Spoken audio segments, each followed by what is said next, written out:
sou Guilherme Parreiras, médico pneumologista, parte da equipe MedGo, e hoje nós vamos dar continuidade aqui no curso de Radiologia de Tórax. Na aula anterior, eu apresentei alguns conceitos básicos referentes ao exame e algumas características que ajudam a distinguir uma radiografia normal de uma radiografia alterada. E hoje eu vou entrar no tema que é o roteiro de interpretação dessa radiografia. Então, relembrando alguns conceitos, o primeiro passo para fazer uma interpretação adequada é conhecer a radiografia de tórax e seu normal. Isso é uma habilidade que ela vai sendo adquirida com o tempo. É o conceito aí de horas de voo do piloto de avião. À medida que ele vai treinando, ele vai se tornando mais capaz para poder realizar de forma adequada. Então, existem estudos que indicam que, a partir da leitura de pelo menos 200 radiografias, a pessoa já se torna capaz de ter uma interpretação mais adequada. Então, aqui de novo eu trouxe uma radiografia normal, só para a gente fazer a análise. E o primeiro passo que tem que ser avaliado é a questão da técnica do exame. Se a radiografia foi feita com uma técnica inadequada, isso pode levar a erros de interpretação que não necessariamente tem a ver com doença. O primeiro ponto a se analisar é se a penetração do exame está correta, Então a gente avalia isso tentando localizar aqui as vértebras da coluna torácica reto-cardíaca, que elas têm que estar parcialmente visíveis, como a imagem mostra aqui para a gente.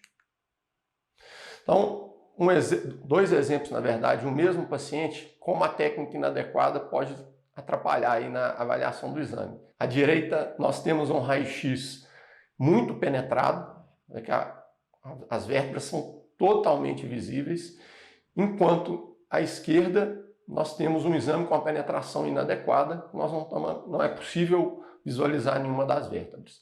Então, nessa situação, pode-se inferir que esse paciente tem algum grau de hiperinsuflação, enfisema ou alguma oligemia que leva a esse aumento de lucência, principalmente nas bases. E já no outro caso, a trama broncovascular está muito mais evidente, podendo levar à confusão de se tratar de um infiltrado intersticial ou mesmo de uma congestão pulmonar.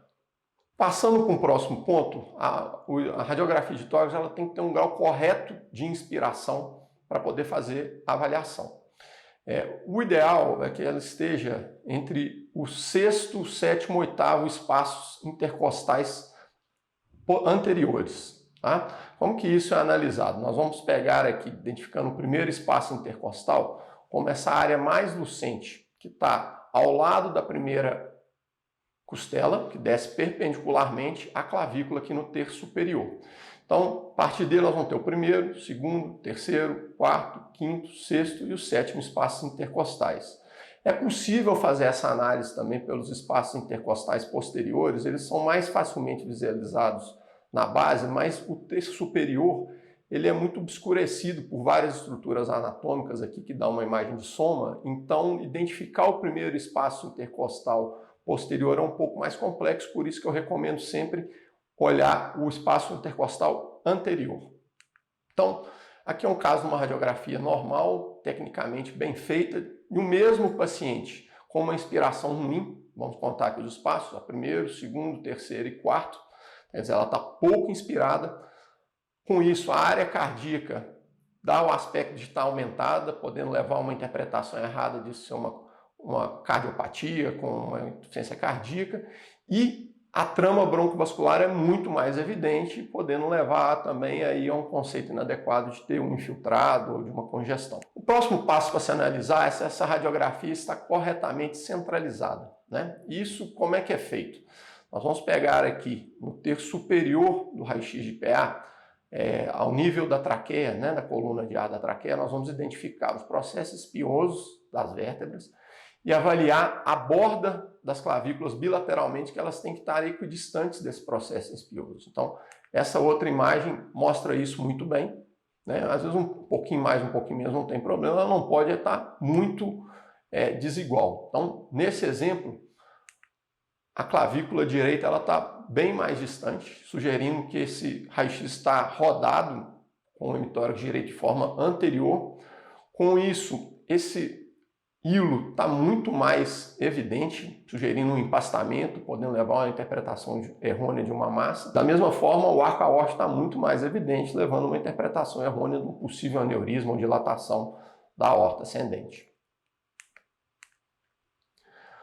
Um outro ponto que tem que ser avaliado com cuidado é se as escápulas estão posicionadas de maneira adequada, né? O correto é que o paciente esteja com os braços abertos lateralmente, rodados anteriormente, para a escápula não fazer nenhuma sombra na parte lateral superior do tórax. Aqui é um exemplo em que ela não está bem posicionada. Com isso, pode fazer com que alterações sutis localizadas na periferia, como nódulos, algum infiltrado, não sejam corretamente avaliados. E um outro ponto essencial que eu já tinha mostrado anteriormente é conhecer a anatomia das estruturas que compõem o tórax, né?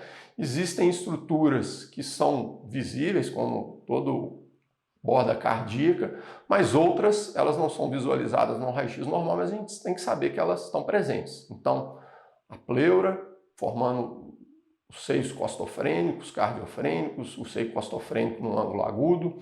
As cisuras, eventualmente, elas podem ser vistas, mas não é a rotina. Então, à direita nós vamos ter a cisura transversa, a cisura oblíqua bilateralmente.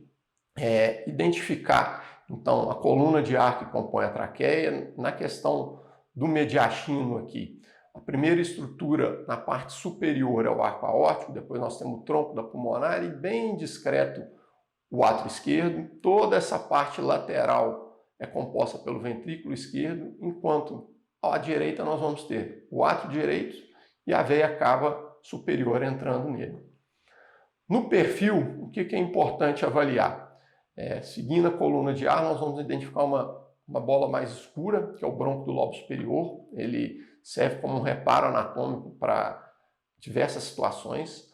As vértebras torácicas elas vão ficando mais visíveis à medida que nós vamos descendo no sentido crânio-caudal.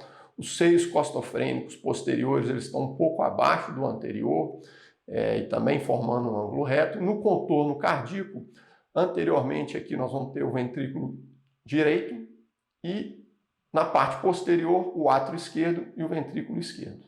E aí, uma vez que detectamos que a técnica está correta, avaliamos as estruturas presentes, é essencial fazer uma correlação clínica com a radiografia, né? Então, saber o motivo que esse exame está sendo realizado, quais são os sintomas que o paciente apresenta, sua duração, intensidade, se há algum fator associado. Isso ajuda tanto o médico que está avaliando o exame, mas também o radiologista, que muitas vezes vai ter que dar esse laudo e não tendo a informação correta, ele vai fazer só uma análise descritiva, não podendo fazer nenhuma inferência clínica.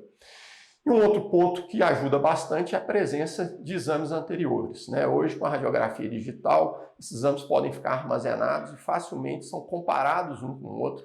Então, com isso, fica mais tranquilo de ver se já havia lesões prévias, como é que tem sido a evolução de todo esse processo. Então, só para ilustrar, trouxe aqui um exemplo dessa radiografia, que há um empastamento do hilo bilateralmente, é a imagem clássica de um linfonodomegalia hilar bilateral, que num contexto clínico pode ser tanto um linfoma, uma sarcoidose, uma histoplasmose e até uma doença mais rara como aneurisma de artéria pulmonar. Então, a gente não sabe qual é o sintoma do paciente, o que está acontecendo, é muito difícil definir a causa dessa alteração. Bom, então entrando no tema da aula de hoje, que é um roteiro de interpretação, né? Por que isso é recomendado? Essa análise sistematizada da radiografia, ela reduz o risco de não se detectar alterações sutis que podem estar ali presentes no exame. Então, médicos experientes, estudos mostram que eles detectam até 70% das alterações numa batida de olho ali, numa análise aqui menor do que um segundo. Tá? E se continua avaliando ali por muito tempo, não vai fazer muita diferença. Existe até um termo para isso, é um termo em alemão, Gestalt, que de forma, na tradução literal, é uma avaliação como um todo. Tá? Mas, como eu disse, essa avaliação sistematizada ela é recomendada principalmente para quem está começando aí na interpretação do raio-x de tórax. Existem várias técnicas descritas na literatura, mas não há nenhuma superioridade nos estudos comparativos. Então, o importante é manter a mesma rotina de interpretação. Eu trouxe essa, que é bastante difundida e fácil de guardar, que é o mnemônico ABCDE, né? Então, o A de Airways, de vias aéreas, B, Brief, campos pulmonares, C, coração e os vasos do mediastino, o D, do diafragma, e o E, que avalia o esqueleto ósseo. Então, começando pela via aérea, né? Então, aqui é uma radiografia de tórax normal. Como é que vai ser feita essa avaliação? Vamos identificar a coluna de ar que compõe a traqueia. Se você está analisando um negatoscópio, pode fazer isso com o dedo, ou se é uma radiografia digital, utilizar o mouse. Nós vamos descer bem devagar, até não conseguir identificar mais nada, que é o nível da carina. Vem um pouquinho para a direita, um pouquinho para a esquerda, que são os ramos principais aí dos brônquios. Então, nesse exemplo, a gente vê que a traqueia já está toda desviada para a esquerda, toda irregular, isso em decorrência de um pulmão que está totalmente destruído por uma telectasia, uma sequela de doença granulomatosa. Então, esse desvio fica bem evidente. Nesse outro exemplo, a traqueia também está desviada, mas nesse caso para o lado direito, e o problema não é o pulmão ipsilateral, e sim essa estrutura, essa massa, vamos dizer assim, que está rechaçando a traqueia no sentido contrário, né? Então, a seta ilustra isso bem, e na verdade isso aqui se trata de um aneurisma de aorta que está empurrando a traqueia para o lado direito. Uma vez analisada então a via aérea, nós vamos passar para os campos pulmonares. E como que é recomendado fazer essa análise? Primeiro, vamos continuar, né, no básico, seguiu a traqueia, avaliou a direita, a esquerda. Ao nível aqui da carina, nós vamos fazer um arco, passando mais ou menos pelo meio do campo pulmonar até voltar ao coração. E depois, margeando o diafragma, a caixa torácica, até voltar ao nível do hílio. Com isso, a gente faz um escaneamento completo de todo o campo pulmonar, primeiro a direita, depois a esquerda.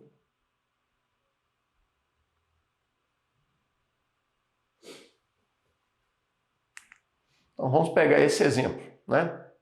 Já partir direto aqui do campo pulmonar, vamos traçando esse arco, a gente vê bem o lado direito, passa pela base, volta com margeando a costela, mesma coisa no hemitórax esquerdo.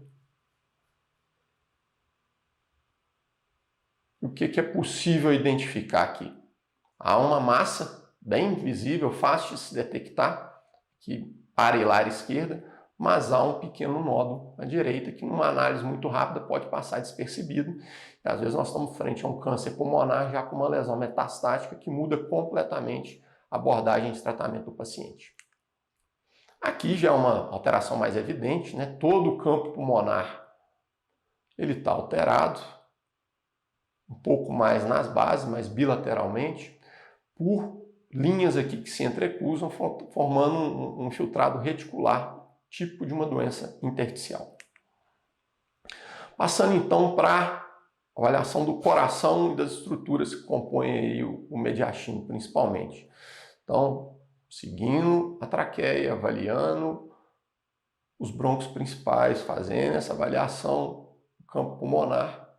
Quando a gente voltar, vamos chegar aqui no mediastino, vindo pelo lado esquerdo de cima para baixo. Primeiro, nós vamos ter o arco aórtico, depois o tronco da artéria pulmonar, bem discreto, o átrio esquerdo, que muitas vezes não é visível, e aqui nós vamos ter o ventrículo esquerdo, compondo essa borda cardíaca esquerda, e a direita, o átrio direito. Então, lembrando, a área cardíaca ela tem que ser menor do que 50% do diâmetro do tórax. Nesse exemplo, a gente vê um coração globalmente aumentado, fácil de identificar, né? Esse aumento aí que está maior do que 50%. Nessa outra situação, ele também está aumentado, mas além disso, a gente vê que nos campos pulmonares há uma acentuação da trama broncovascular, de congestão, mas também o hilo muito empastado, que a gente fala, bem alargado por causa de congestão dos vasos que estão ali. Aqui um outro caso de aumento de área cardíaca, mas diferente dos anteriores, a gente vê que a ponta do ventrículo esquerdo ela está um pouco elevada, tá? Além disso, o tronco da pulmonar muito abaulado e os vasos também aumentados. O que é isso? Um caso de hipertensão pulmonar com sobrecarga de ventrículo direito. Passando então para a análise do diafragmático, depois que nós avaliamos via aérea, campos pulmonares, a área cardíaca, nós vamos avaliar o contorno de diafragma e os seios cardiofrênico e costofrênico à esquerda e à direita. Então, nesse exemplo, seguindo aqui na análise, a gente vê essa imagem abobadada, formando uma abóbada, melhor dizendo, aqui à direita, que é uma eventração diafragmática.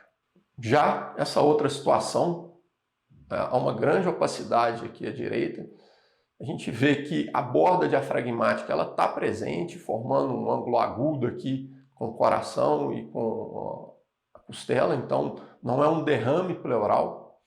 E nesse caso, sugere muito uma paralisia da hemicúpula diafragmática direita. Tá? São situações que podem ocorrer associada a trauma cervical, pode ser idiopático, pós-viral, e nesse tipo de situação é recomendada uma avaliação dinâmica. Pode ser feito com raio-x INS e expiração máxima, que nós vamos ver se essa diafragma está movimentando, ou então usando um ultrassom de tórax, que vai ter melhor essa questão da movimentação diafragmática. Então, as setas aqui indicam como é que está a borda diafragmática bem clara.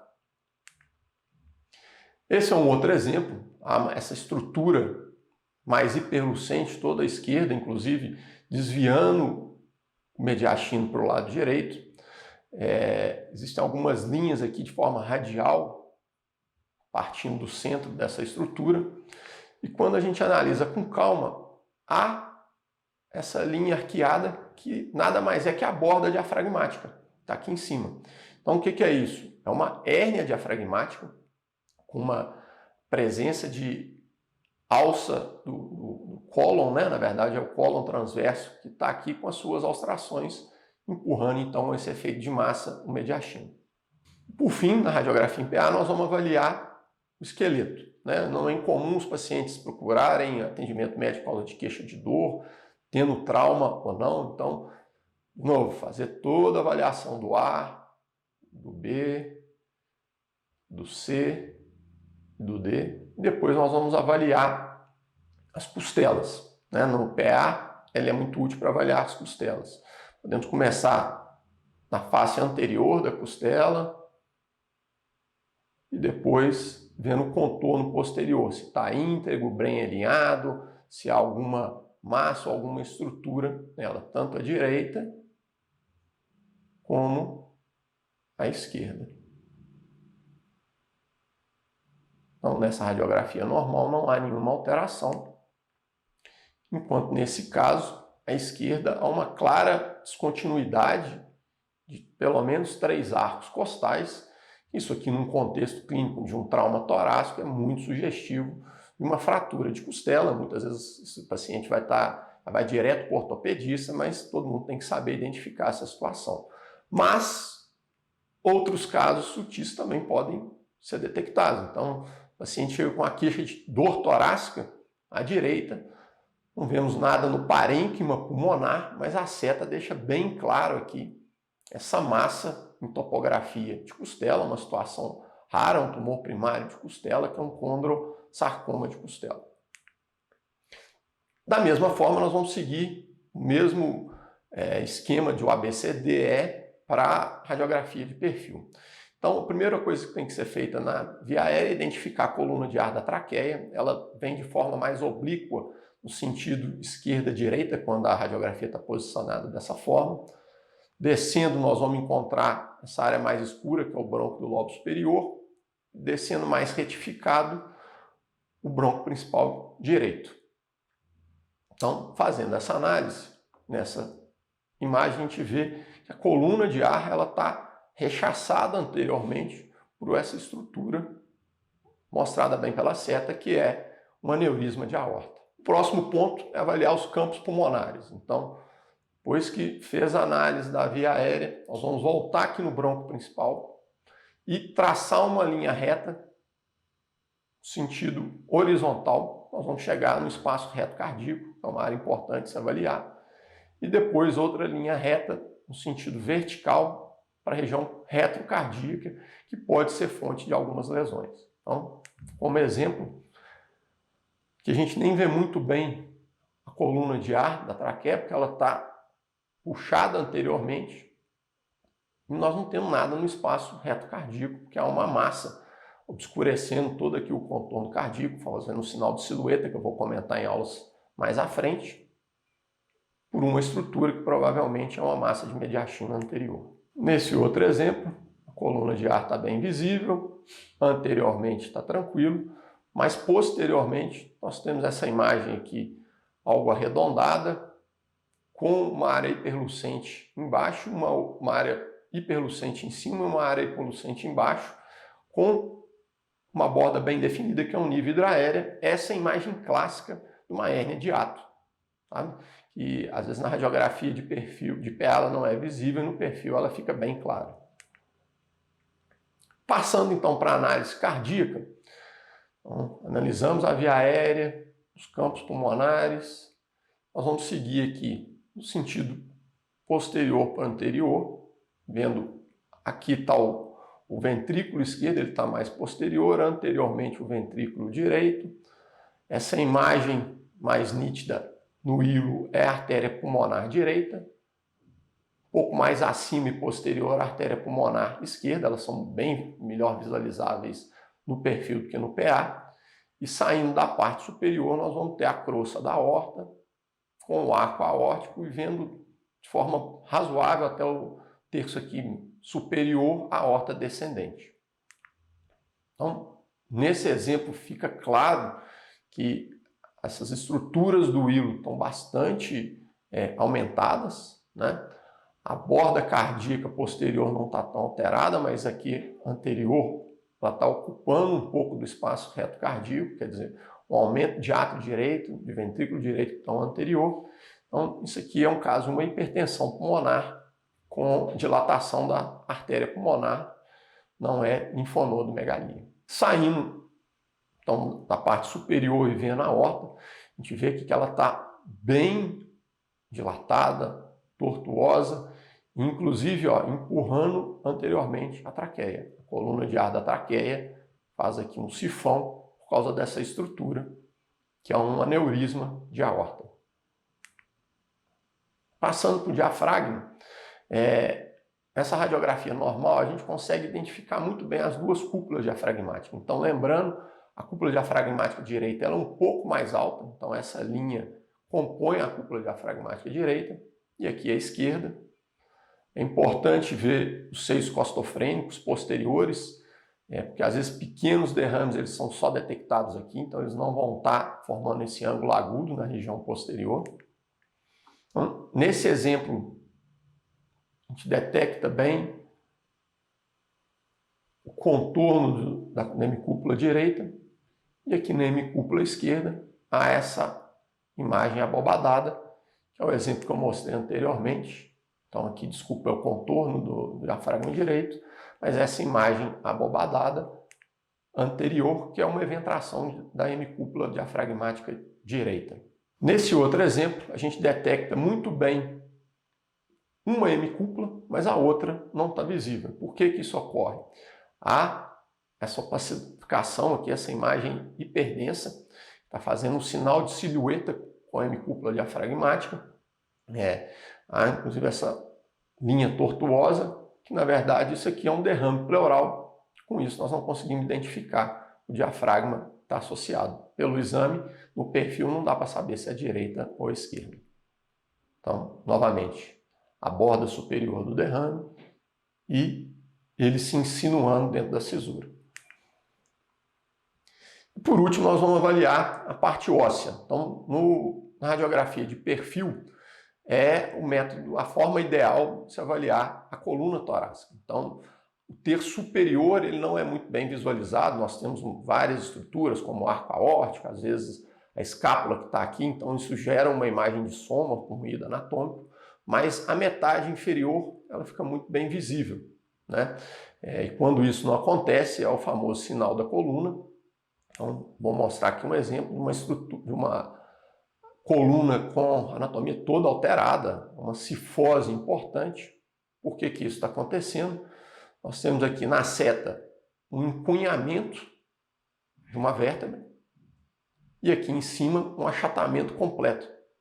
Vê como a morfologia está totalmente diferente daqui de baixo. É a imagem clássica de uma osteoporose grave.